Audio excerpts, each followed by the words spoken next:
Salve, salve, você que acompanha a Análise Verdão aqui no YouTube. Meu nome é Leonardo Suzuki, sejam muito bem-vindos a mais uma análise pós-jogo. O Palmeiras perde para o Internacional dentro de casa, né? Ou melhor, na Arena Barueri, né? Se der pra chamar de casa, não sei. Mas enfim, Palmeiras perde para o Internacional numa partida bem ruim do Palmeiras, coletivamente e individualmente, num ritmo bem abaixo do que se esperava para esse time que entrou titular. É claro que tem muito campeonato pela frente ainda, muito Brasileirão, muita temporada, mas já é uma derrota em casa que não está nas contas, né? Quando você faz as contas aí pro brasileiro, uma derrota em casa pro Internacional, por melhor que seja o Internacional, não está nas suas contas. Então, claro que é um péssimo resultado pro Palmeiras e tem bastante coisa pra gente conversar de questões táticas, de problemas, de possíveis soluções e também de outras questões, porque depois desse jogo me ocorreu aqui que o Palmeiras tem 4 grandes desafios para superar, digamos assim, nessa próxima sequência difícil que vai ter contra Flamengo, contra Del Valle e contra São Paulo. Então ao longo desse vídeo eu vou falar esses desafios que vão ser muito importantes para o Palmeiras superar ou cumprir, enfim. Vamos conversar, porque o Palmeiras hoje ele entra contra o Internacional com basicamente o seu time titular. Desde a final contra o Santos, o Palmeiras não conseguiu repetir esse time, mas entende-se, pelo menos pra mim, que esse é o time titular do Palmeiras. Num 4-2-3-1, que virou a nova formação depois do Abel não usar mais os 3 zagueiros e nem a dobra de laterais, com Mike, Gomes, Murilo e Piquerez, o Piquerez sendo o lateral que fica na saída de bola, Aníbal e hoje foi o Richard Rios, acho que o Zé Rafael toma essa vaga a partir do momento que tiver inteiro, o Veiga sendo meia, o Lázaro sendo o ponta que fica aberto pela esquerda, com o Endrick sendo o ponta que fecha, que vira um segundo atacante, e o Flaco como centroavante. Eu entendo que hoje esse é o time titular do Palmeiras.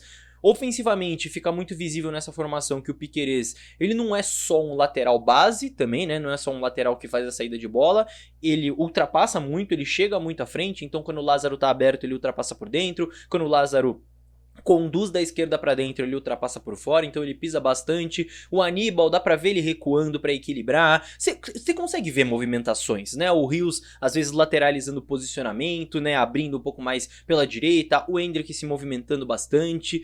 Então, assim, ofensivamente, eu acho que essa formação que se tornou a formação titular, eu acho que é uma formação que tem um potencial ofensivo. É que hoje tiveram muitos erros em termos de tomada de decisão, em termos técnicos também, mas eu acho que ofensivamente você tem um potencial ali para ser explorado. Só que defensivamente a gente tem um dilema e é muito importante a gente entender isso, talvez isso vire até um vídeo aqui no canal específico, porque existe um dilema defensivo que a gente não pode deixar de lado. Quando o Palmeiras joga nesse 4-2-3-1 como formação base, o Palmeiras se defende num 4-4-2, geralmente. Então, com a linha de 4, outros 4 jogadores e 2 na frente. Contra o Vitória, por exemplo, na estreia, que o Palmeiras usou essa formação base também, era o Estevão voltando pela direita e o Rony voltando pela esquerda, nessa segunda linha de 4, com os 2 volantes e o Veiga e o Endrick na frente. Só que hoje, quando a gente joga com o time praticamente titular, com os jogadores titulares do Palmeiras, a gente tinha a linha de 4 lá atrás, os 2 volantes, Rios e Aníbal. Você tinha o Lázaro voltando pela esquerda, o Lázaro sim é um ponta que volta. Só que você tem Rafael Veiga, Flaco Lopes e Endrick marcando volantes barra zagueiros. Então marcando mais pelo corredor central, marcando mais na frente. E sem voltar muito. E você tem um dilema ali, porque alguém vai ter que compensar esse negócio. Não dá pros 3, né, não ajudarem nessa questão. E não é que não ajudam, né? Não é uma questão pessoal deles. Claro que é o treinador que organiza esse negócio. Não é que o Endrick não volta porque ele não quer ou porque ele tem preguiça. Não, não é isso. Me entendam aqui. O que o Abel estava tentando fazer, o que o Palmeiras estava tentando fazer ou pela organização do Abel no início do jogo. Quando a bola chegava na esquerda, que era esse lado do Palmeiras que não tinha um ponta voltando para ajudar na marcação, o Rios saltava. O Rios, que era um volante pela direita, saltava por ali para tentar pressionar, para tentar manter o lateral do Inter, o René, pressionado.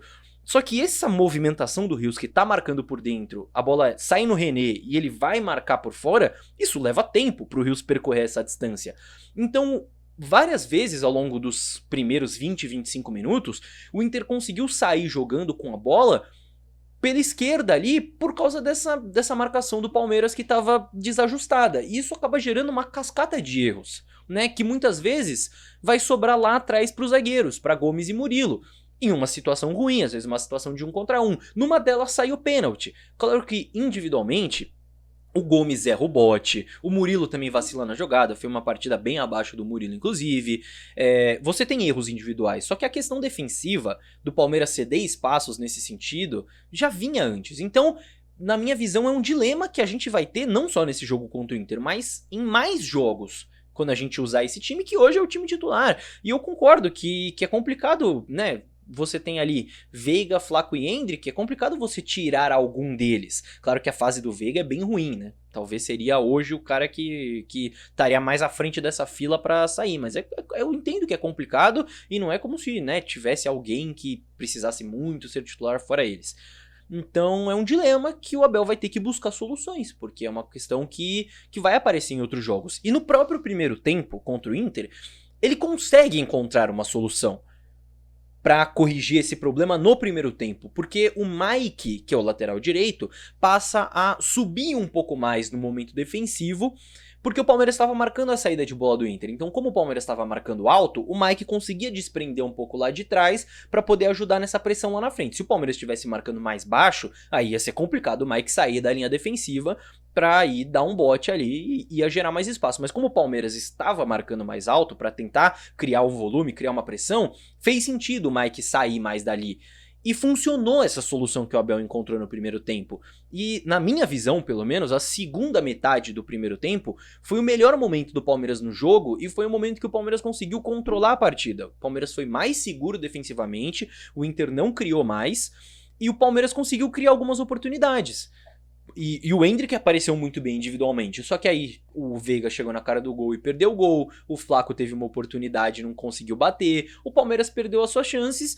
E o Piquerez teve um erro individual que não se pode ter, num momento que pra mim era o melhor momento do Palmeiras no jogo, talvez se voltasse com 0-0, enfim, conseguiria algo melhor, mas um erro individual do Piquerez, que tinha opções de passe, tinha o Aníbal à frente dele, porque o Aníbal toca e passa, o Piquerez tinha a linha de passe para Aníbal, tinha o Murilo atrás dele, e ele tenta um drible pro meio do campo, jogando pro lado da perna ruim dele, pressionado por dois jogadores do Inter. Foi uma escolha muito ruim do Piquerez ali naquele lance, e num erro individual saiu o gol do Internacional. E sabe, não fazia 15 minutos ali no jogo, 10 minutos, que o Palmeiras, numa sequência de 4 passes de primeira, tinha conseguido quebrar a pressão do Inter. Não sei se vocês lembram desse lance, mas foi um lance que o Piquerez recebe na frente e tenta dar um arco ali pro Flaco Lopes, o Flaco não consegue dominar a bola, mas foi um lance que o Palmeiras saiu de trás e em 3, 4 passes de primeira consegue quebrar a pressão. Ali era a mesma coisa no lance do pênalti.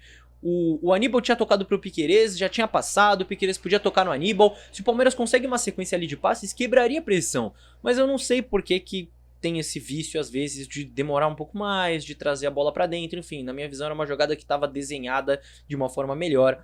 E num erro individual, o Palmeiras sai perdendo, volta pro segundo tempo perdendo. O segundo tempo é um cenário completamente diferente, porque o Inter se fecha, o Inter marca mais baixo, não marca a saída de bola do Palmeiras, e explora a velocidade em contra-ataques, e é um Palmeiras que tem a bola, mas que não tem nenhum ritmo, né? Faltou ritmo, faltou dinâmica com a bola. Muito erro técnico. Então, aquela segunda metade do primeiro tempo que eu falei que na minha visão foi o melhor momento do Palmeiras no jogo, não se repetiu em nenhum momento da segunda etapa.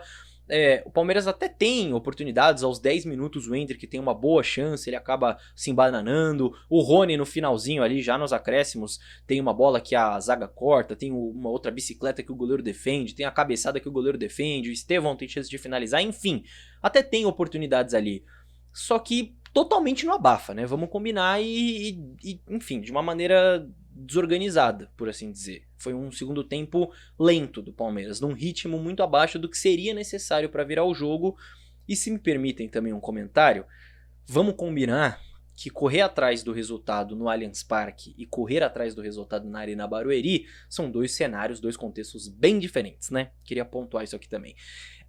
As trocas do Abel, principalmente as primeiras, com 19 minutos ele coloca o Menino no lugar do Richard Rios e o Rony no lugar do Lázaro.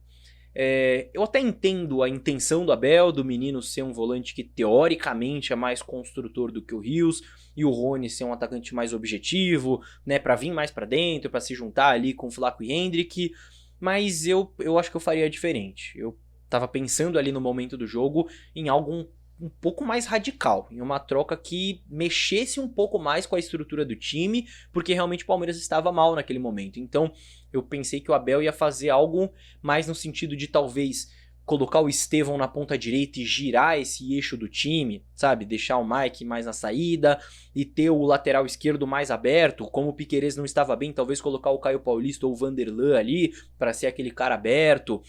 Talvez o Rômulo entrar, depois o Rômulo até entra e tudo mais, o Estevão também, o Veiga inclusive muito abaixo, o Rômulo entra no lugar dele, mas enfim.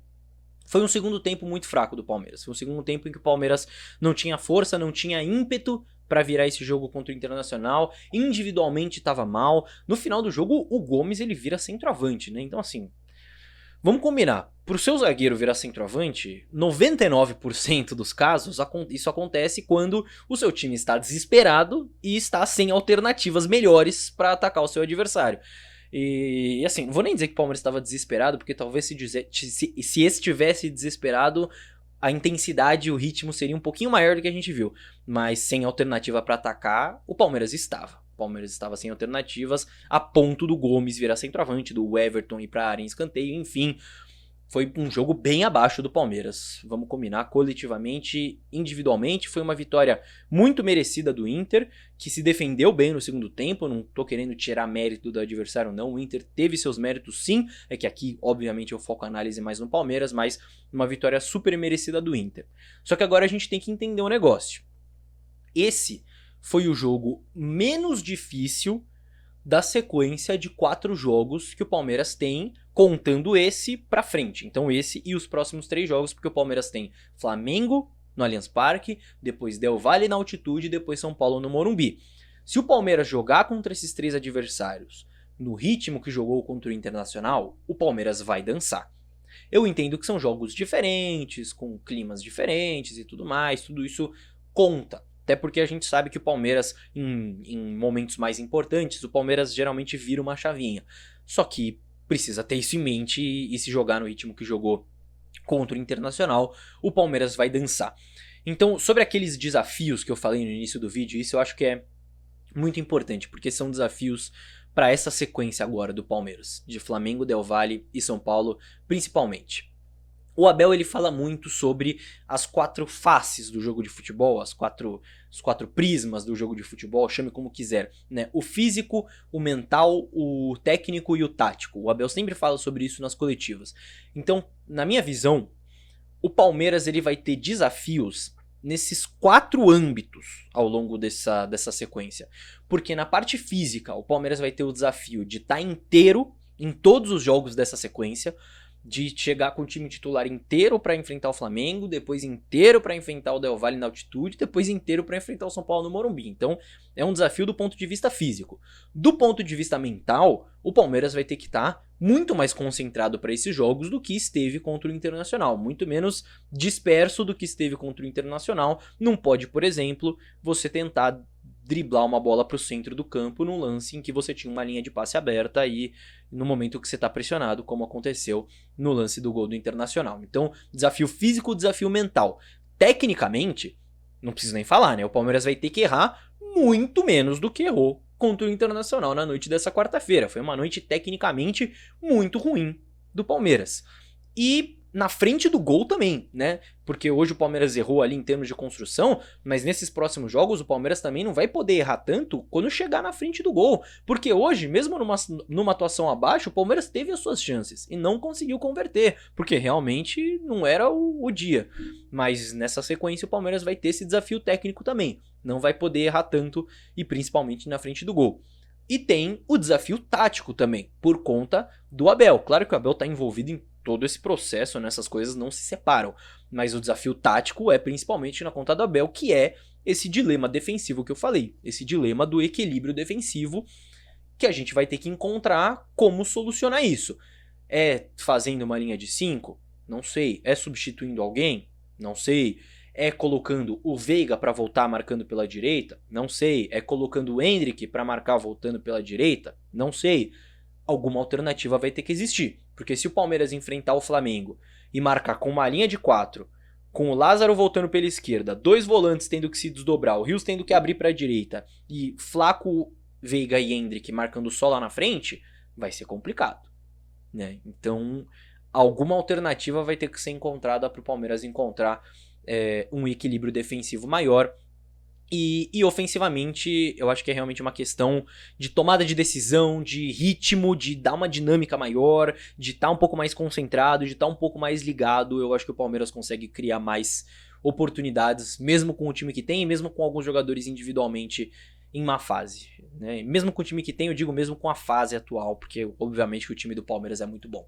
Certo, meus amigos? Mas já falei demais. Vocês perceberam que tem um padrão nos vídeos aqui, que quando tem derrota eu sempre falo mais? Loucura, né? A gente tem mais coisa pra falar, infelizmente é assim. Mas acho que deu pra abordar todas as questões que eu acho importantes. E temos muito ano pela frente, meus amigos. Não vamos ficar bolado também não, porque domingo é um novo jogo que se o Palmeiras ganhar, o ânimo muda completamente. Então vamos pra cima do Flamengo, vamos pra cima do Del Valle, do São Paulo e de quem vier, porque tem muita coisa pra acontecer ainda nessa temporada. Então eu te convido a, primeiro, se você chegou até aqui, deixar o like no vídeo, pelo amor de Deus. Você me viu falando sobre uma derrota até agora, então deixa o likezinho no vídeo, por favor. A se inscrever no canal e a participar nos comentários, não só com a sua opinião, a sua análise sobre esse jogo, como também com alguma sugestão de vídeo que você tenha, de conteúdo que você queira ver por aqui, de análise. Comenta aqui embaixo que eu sempre leio as sugestões de vocês. Certo, meus amigos? Então, no mais é isso. Muito obrigado pela companhia em mais um vídeo. Vejo todos no próximo. Tchau, tchau!